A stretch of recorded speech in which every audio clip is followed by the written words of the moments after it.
Bonsoir à toutes et à tous, soyez les bienvenus pour le visionnage de la nouvelle vidéo de ma chaîne YouTube, Seven's Rank. Je ne sais pas si je vous l'ai déjà dit, mais j'invite les nouvelles et nouveaux parmi vous à vous abonner à cette chaîne, sans oublier le petit pouce bleu sous la vidéo, si celle-ci vous a plu. Malgré mon nom royal, je ne suis que l'esclave d'un colonel anglais, brutal et à l'air grave. Moi qui viens de très loin, sans trop savoir jouer, j'ai défait les meilleurs joueurs du monde entier. Quel est ce mouvement? Le roc, me dit Eve. Je n'en ai pas besoin, si mes pièces se meuvent et peuvent faire mat avec mon roi au centre. Mon esprit est un puits où la lumière rentre. Tous me craignent. Je suis l'Indien Sultan Kanmir, et j'ai compris le jeu sans même savoir lire. Ces quelques vers m'ont été inspirés par la vie digne d'une série Netflix de l'Indien analphabète Sultan Kanmir, qui, sans roquet, terrassa le grand Capablanca lui-même.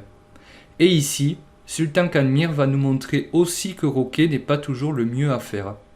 Je n'en dis pas plus, et je vous souhaite un excellent visionnage.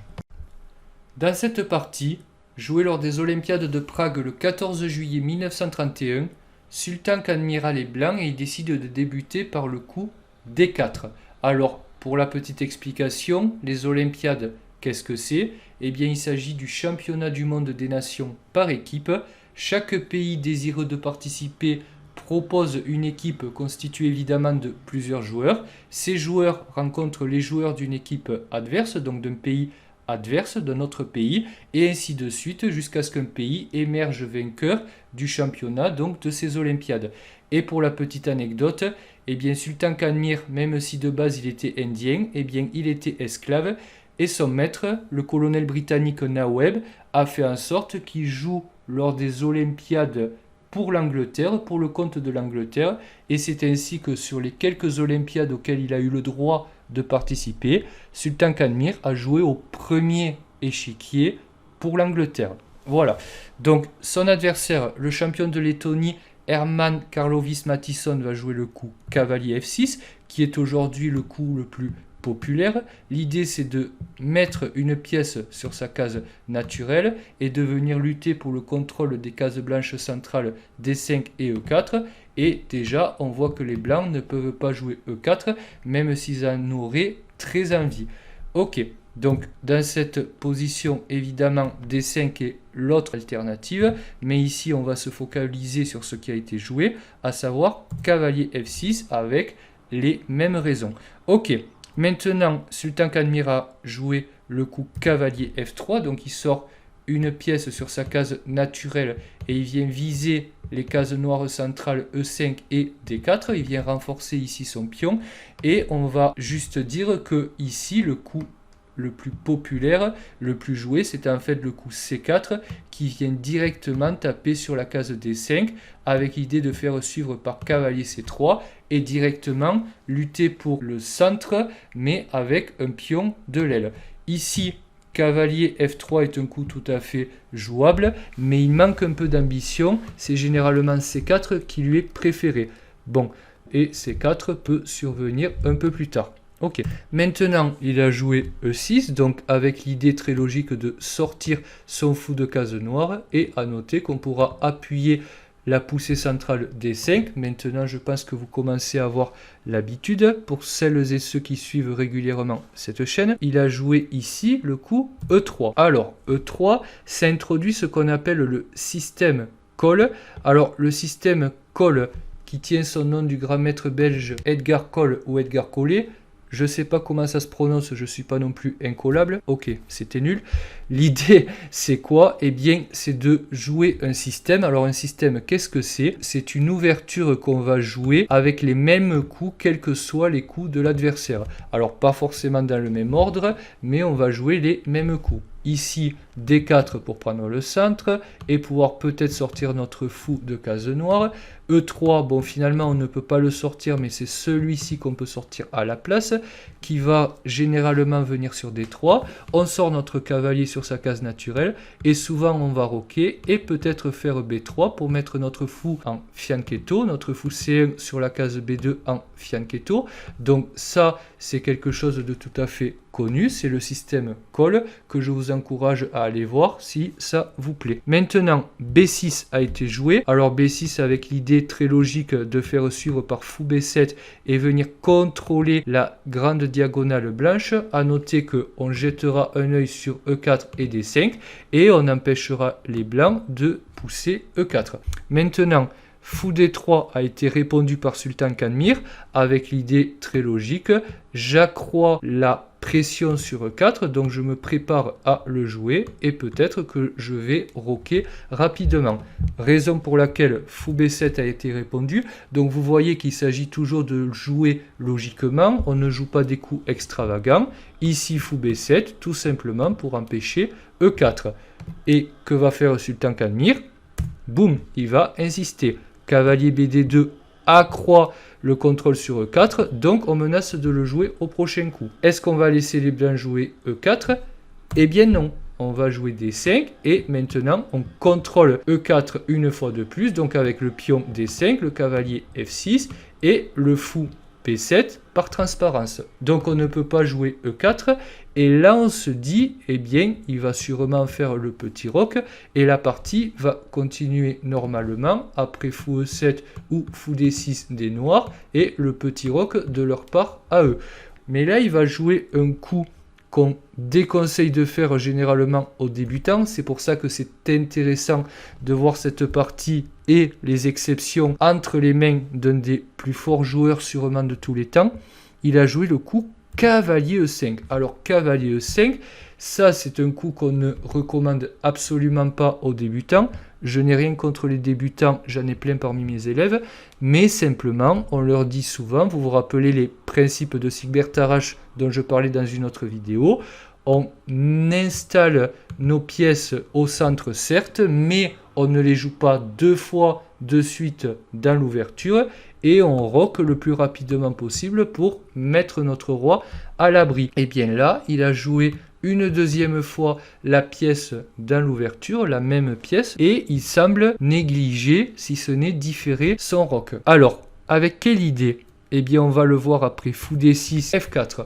Alors, encore un coup qui peut vous paraître surprenant, en tout cas pour les joueurs inexpérimentés, puisqu'on se dit déjà qu'on crée une case faible. Une case faible, c'est une case qui ne peut pas être protégée par nos pions. Donc ici, E4 ne peut plus être protégé par des pions et on se dit que quand on arrivera à mettre par exemple un cavalier noir en E4, aucun pion ne pourra plus l'enchasser et il sera bien placé, certes, mais alors F4 a une idée. L'idée c'est déjà de bien blinder le cavalier E5, de telle manière, imaginez, c'est juste pour vous montrer l'exemple, si on va reprendre de F, on va installer un fort épieu dans le camp des noirs, le cavalier sera obligé de bouger, par exemple cavalier FD7, et peut-être que maintenant on va roquer avec l'idée que F6 ou F5 pour protéger et empêcher la tour de bien s'exprimer va être rendu difficile à cause du pion E.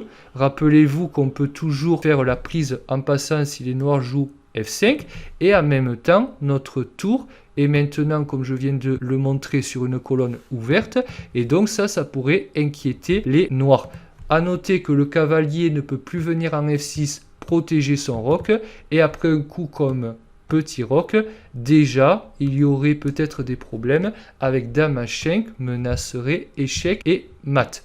D'accord? Donc après un coup comme G6, on enlèverait la dame, mais on pourrait imaginer de faire coulisser la tour ici et sur la colonne H avec une attaque rapide sur le roc noir. Donc c'est la raison pour laquelle il a joué F4, qui s'appelle l'attaque Pillsbury, du nom du fort joueur états-unien Harry Nelson Pillsbury, vainqueur du grand tournoi de Hastings en 1895 et mort trop tôt avant d'avoir pu affronter Emmanuel Lasker dans le match pour le titre du championnat du monde. Bref, je ne rentre pas dans les détails, mais sachez que F4 caractérise ce qu'on appelle l'attaque Pillsbury.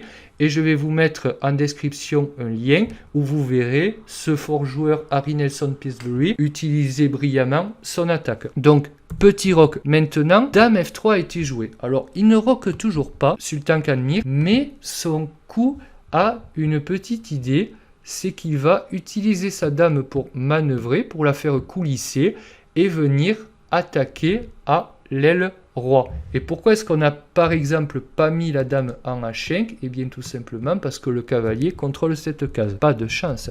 Donc dame F3. Maintenant qu'a fait Mathison? Il a joué cavalier FD7. Alors petite retraite de cavalier, mais avec l'idée sûrement que E5, eh bien ce n'est pas une case faible puisqu'on peut jouer F6 et chasser le cavalier. Et maintenant Sultan Kanmir, eh bien, il va jouer un coup intermédiaire, dame H3 intermédiaire, avec l'idée que F6, eh bien, ce n'est plus possible, puisqu'on a à minima le pion E6 maintenant faible, qui n'est plus protégé par le pion F, mais surtout le coup dame prend H7, échec et mat. La dame est protégée par le fou D3, le puissant fou du système call, et la porte de sortie F7 est protégée par le cavalier en E5, donc ça n'irait pas du tout pour les noirs. Donc raison pour laquelle évidemment il n'a pas joué F6, mais à la place il a joué le coup F5 qui vient protéger le pion E de la dame et protéger du mat puisque on bloque le passage du fou. Mais maintenant, de quoi se rend-on compte? On n'a plus F6 à notre disposition pour chasser le cavalier et donc celui-ci est très bien placé en E5. Maintenant, il a joué cavalier D F3 pour accroître le maximum le potentiel de ses pièces. Maintenant, le cavalier vient protéger celui-ci, c'est toujours utile. Il peut également bondir en G5 et venir menacer H7. Et maintenant, il a joué le coup cavalier DF6. Alors, il a changé, comme vous le voyez, son fusil d'épaule en se disant maintenant, je vais sortir mon cavalier B en D7. Et celui-ci va sûrement venir sur E4, qui est maintenant, elle aussi, une case faible. Maintenant, fou D2. Alors, peut-être avec l'idée de faire le grand roc et de faire jouer son fou de cette manière sans affaiblir en jouant le coup B3. Maintenant, fou A6 est joué. Alors ici, il se décide pour échanger ce puissant fou en D3. C'est une bonne idée. Mais que va faire Sultan Kanmir? On pourrait se dire, mince, j'ai pas envie d'échanger ce fou et je n'ai aucun moyen de l'en empêcher. Mais en fait, il s'en fiche. Il s'en fiche et il va jouer le coup tour G1. Avec l'idée évidente, je veux tout casser à l'aile roi en jouant G4, tout ouvrir et avoir le roi noir en ligne de mire. Maintenant, fou prend D3 et joué, c'était quand même l'idée des noirs. Et maintenant, à votre avis, est-ce qu'il a repris du cavalier ou bien du pion? Eh bien, en fait, Sultan Kanmir, eh bien, il va reprendre du pion. Et on peut se dire, ouais, mais on affaiblit la structure. Alors, certes, mais déjà, si vous remarquez, le cavalier reste bien placé sur la case E5. Il n'a pas eu à repartir pour ensuite revenir. Donc, il ne perd pas de temps. Mais maintenant, surtout, de quoi se rend-on compte? Eh bien, le pion C surveille la case E4, le pion D, pardon, surveille la case E4 sur laquelle le cavalier ne peut plus venir. Donc nous, on a notre cavalier bien placé en E5. Les noirs ne peuvent pas installer le leur en E4. Et en même temps, eh bien, on voit que le roi étant resté au centre, ramener des pions comme ça vers le centre n'est jamais mauvais, puisque ça lui fait une couverture de plus. Et on voit que la position est très fermée avec tous ces pions au centre. Donc de quoi se rend-on compte? Eh bien, ce n'est pas forcément le roi blanc qui est le plus en insécurité. Maintenant, dame 8 est jouée avec des idées multiples. Peut-être vouloir échanger les dames, peut-être bondir ici pour venir sur C2 et essayer de créer du grabuge. Par exemple, attaquer B2, venir par exemple ici sur B5. Bref, plusieurs idées. Ou même jouer le cavalier en A6 sans craindre cavalier C6 puisque maintenant la dame surveille C6. Bref, des idées multiples. Maintenant, roi E2, un coup provocateur, mais finalement très logique. Comme je l'ai dit, le roi est très bien protégé par tous ses pions centraux vous le voyez, qui empêche les pièces à longue portée de bien se mouvoir, plus le pion D qui empêche le cavalier de venir. Donc finalement, de quoi se rend-on compte? Eh bien, au centre, ce roi est très à l'abri et il est même plus en sécurité, on va le voir, que celui-ci qui a roqué. Pensez, comme le dit Garry Kasparov, que le génie consiste à transgresser les règles au moment opportun, et c'est bien ce qui se passe ici. Et d'ailleurs, Sultan Qadmir, qui ne savait même pas lire, eh bien c'était un joueur génial, puisque quand on regarde son palmarès et ses résultats lors de sa brève carrière de 4 ans, eh bien on voit que ça ne peut être qu'un génie pour avoir aussi bien joué et compris le jeu aussi bien sans savoir lire et sans avoir jamais pratiqué. Et en plus, il était esclave, son maître très dur avec lui. Croyez-moi, il avait très peu de temps pour les échecs. Alors maintenant, en plus de mettre le roi peut-être un peu plus à l'abri derrière ses pions, surtout on lit les tours et maintenant on veut G4, peut-être préparer un doublement des tours sur la colonne G avant de tout ouvrir, bref préparer, la position est très fermée, pour l'instant on voit qu'on a le temps pour un jeu de manœuvre, on n'a pour l'instant rien à craindre, donc il n'y a pas à se presser dans les jeux fermés. Retenez-le. Maintenant, cavalier BD7 et le coup dame H4. C5 a été joué et fou C3. Alors maintenant, fou C3, pourquoi? Eh bien, on voit que à travers toutes ces pièces, G7 est visé et que si jamais la position s'ouvrait pour ce fou, ce n'est pas encore le cas, mais si la position s'ouvrait, eh bien, ce fou deviendrait monstrueusement fort. À noter, et c'est la partie que après C prend D4, on n'aimerait pas reprendre du pion puisque les pions seraient doublés et assez moches, la structure serait assez moche, mais au contraire, on espère reprendre du fou, c'est ce qui s'est passé. Et maintenant, on voit que si on enlève le cavalier, le fou rayonne sur cette diagonale noire, cette grande diagonale, et en plus, le pion D contrôle la case E4 et les pions blancs ne sont plus doublés. Donc, la structure des blancs est rétabli, les blancs sont maintenant mieux. On va voir comment ça a continué. Cavalier C5 a été joué et maintenant c'est l'heure. G4 a été joué par les blancs qui se décident pour une attaque à l'aile roi et tout ouvrir. Et après, fou prend un 5, cavalier prend un 5, F prend G4 a été joué. Alors c'était très difficile de maintenir le pion ici puisque après le coup par exemple G6 prise, on n'aime pas trop. Cavalier prend un 5, F prend G4 à la place a été joué. Cavalier prend G4, cavalier prend G4 et tour prend G4. Et de quoi se rend-on compte? On attaque G7. La dame est bien placée pour, par exemple, venir ici et accroître la pression. On va ramener notre tour ici. Le fou, si c'était nécessaire, mais on n'a évidemment pas envie, il pourrait prendre, s'échanger contre ce cavalier qui pourrait causer du grabuge. Beaucoup d'idées dans cette position. Et maintenant, G6 a été joué. Et après le coup tour A, G1 vient rajouter de la pression sur G6. Eh bien, croyez-le ou non, Herman Karlovis Matthiessen a abandonné puisqu'en fait la prise en G6 est inéluctable et le sacrifice de tour va entraîner un avantage matériel conséquent, voire le mat. Par exemple, après le coup dame F7, on pourrait imaginer dame H6 qui vient empêcher le roi d'utiliser les cases noires pour partir.